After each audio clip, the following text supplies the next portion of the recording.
सालबा बिन Abdurrahman एक सहाबी थे, सालबा गालिबन नबी पाक सल्लल्लाहु अलैहि वसल्लम की खिदमत में आए, कहने लगे या रसूल अल्लाह सल्लल्लाहु अलैहि वसल्लम गुर्बत बड़ी है, मेरे लिए दुआ करें अल्लाह ज्यादा माल दे। तो महबूब सल्लल्लाहु अलैहि वसल्लम ने फरमाया तू जिस हाल में अच्छा है वो तेरे लिए बेहतर है। या रसूल अल्लाह सल्लल्लाहु अलैहि वसल्लम दुआ कर दे, तो महबूब ने क्या फरमाया? फरमाया तू जिस हाल में है ना वो हाल तेरे लिए बेहतर है, उसी में रह। कहने हुजूर दुआ करें। फरमाया सालबा तू बाज आ जा। हुजूर दुआ करें। फरमाया तू बाज आ जा। 2-3 दफा का जिद की। महबूब ने फरमाया जा फिर अल्लाह तुझे ज्यादा पैसे देगा। चंद बकरियां खरीदी, इतनी बरकत हुई कि बकरियों के रेवड़ बन गए। फिर कुछ बकरियां बेच के गाय खरीद ली, उनके भी रेवड़ हो गए। फिर कुछ ऊंट ऊंटनियां ले ली, रेवड़ ही रेवड़। पहले 5 वक्त मस्जिद में आते थे, अब फजर और इशा रह गई। फिर माल ज्यादा हुआ तो मदीने शहर में कोई जगह ही नहीं, मदीने से बाहर हवेली खरीदी, फिर जुमा ही रह गया। जुमे के जुमे आते, ज़कात का हुक्म आया। मेरे नबी करीम अलैहिस्सलाम ने हजरत अबू हुरैरा को भेजा, फरमाया जा उसे क्या तेरी ज़कात बनती है 2.5%। हमारे यहां जब किसी आदमी पे हालात खराब होते हैं ना, तो सबसे पहले वो इस तरह करता है कि जो मैं कहीं अल्लाह के रास्ते में देता हूं पहले उसे बंद करो। जिस रास्ते तुझे आ रहा था पहले तूने वो रास्ता ब्लॉक किया। हजरत तो सालबा के पास हुजूर ने पैगाम भेजा। पहले तो कहा तेरे लिए बेहतर नहीं माल, जब इसरार किया तो अब बड़ी बरकत हो गई, बड़ा आया तो फरमाया ज़कात दे, 2.5% ज़कात है। जब सोचा कि 5 ऊंटों पे एक बकरी जाएगी और बड़ा सारा मुझे देना पड़ेगा, अब जब गौर किया तो ये तो ना कहा कि मैं नहीं देता।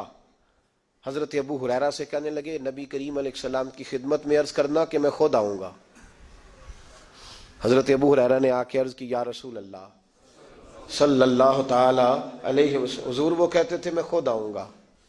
तो कहते हैं महबूब ने ठंडी सांस ली, फरमाया उसे कहा था कि तेरे लिए माल बेहतर नहीं।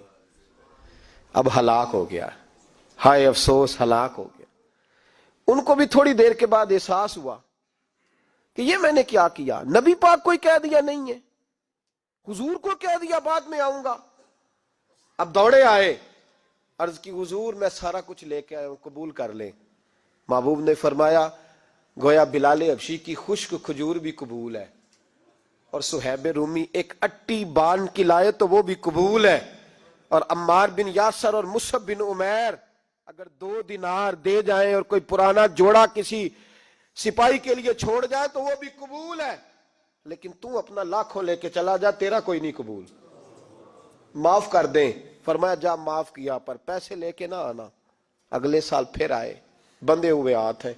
महबूबा मैं दौलत का क्या करूंगा, आग लगानी है, कबूल कर ले। फरमाया तू ले जा, तेरा नहीं कबूल, गिरा जो उनकी निगाह से वो संभल नहीं सकता।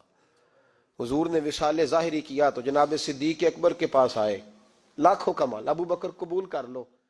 तो जनाब सिद्दीक अकबर कहने लगे उसका कर लो जिसका नबी ने नहीं किया, चल जा, कोई नहीं चाहिए। हजरत उमर के जमाने में कहत पड़ गया, बारिशें नहीं होती, गल्ला नहीं मिलता, हालात खराब है, माली तौर पे बहरान आ गया, गुर्बतें, मजबूरियां, तकलीफें, आके रोए उमर मेरा कबूल कर लो, मुझे माफी तो मिल गई थी ना।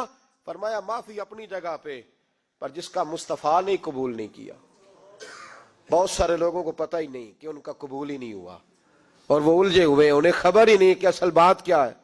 फरमाया जिसका मुस्तफा करीम ने कबूल नहीं किया, अब हीरे और जवाहरात भी लेके आए तो भूखे मरेंगे, पर उसका कबूल, उस बात पे राजी रहो जिस हाल में अल्लाह ने रखा हुआ।